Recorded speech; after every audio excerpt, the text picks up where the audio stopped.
আপনি যখন বললেন যে সেই সময়টা সেই গল্পগুলোর ফাঁকে ফাঁকে ফাঁকে ফাঁকে যখন কুরুক্ষেত্র শেষ হলো তখন কৃষ্ণ কোথায় ছিল, আমি বারবার একটাই কথা বলি, কৃষ্ণ সর্বত্র, কৃষ্ণ সব জায়গায় থাকে। তো কৃষ্ণকে খুঁজে না পাওয়াটার কোনো মানেই হয় না। আমাদের লাইফে আমাদের দেখার ভঙ্গিমাটা হয়তো কোনো কারণে ভুল। যখন অশ্বত্থামা ব্রহ্মাস্ত্র ইউজ করে উত্তরের উপর, তখনও কৃষ্ণ স্পটেই দাঁড়িয়েছিলেন এবং সেখানে কৃষ্ণ অশ্বত্থামাকে অভিশাপ দেন যে তুমি অমর হয়ে যাবে এবং তোমার মৃত্যু হবে না। হ্যাঁ, মৃত্যু হবে না, তোমার ঘা হবে, গায়ের থেকে মাংস খসে পড়বে, সেই অবস্থায় তোমাকে বেঁচে থাকতে হবে।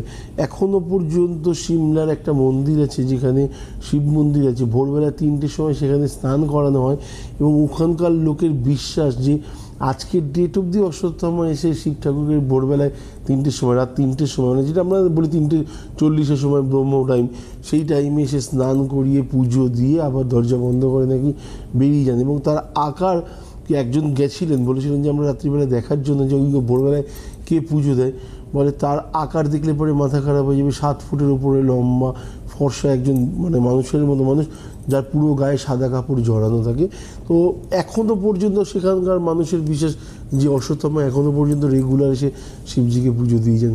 এবার আমি যদি বলি শিবজিকে কেন পুজো দিচ্ছেন, শিবজির সাথে তো কোনো কানেকশান ছিল না, কিন্তু কোথাও না কোথাও আমরা জানি ধর্ম যেখান থেকে স্টার্ট হয়েছে সেখানে কৃষ্ণ এবং শিবের খেলাটাই সব কিছু। কারণ আমি বারবার করে একটাই কথা বলি, যেখানে প্রেমের আকারে থাকবে সেখানে কৃষ্ণ, যেখানে রৌদ্রের আকারে থাকবে সেখানে শিব, দেবাদিদেব মহাদেব।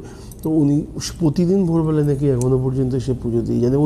ওখানকার মানুষের এখনও পর্যন্ত দৃঢ় বিশ্বাস যে ওটা অশ্বত্থামা।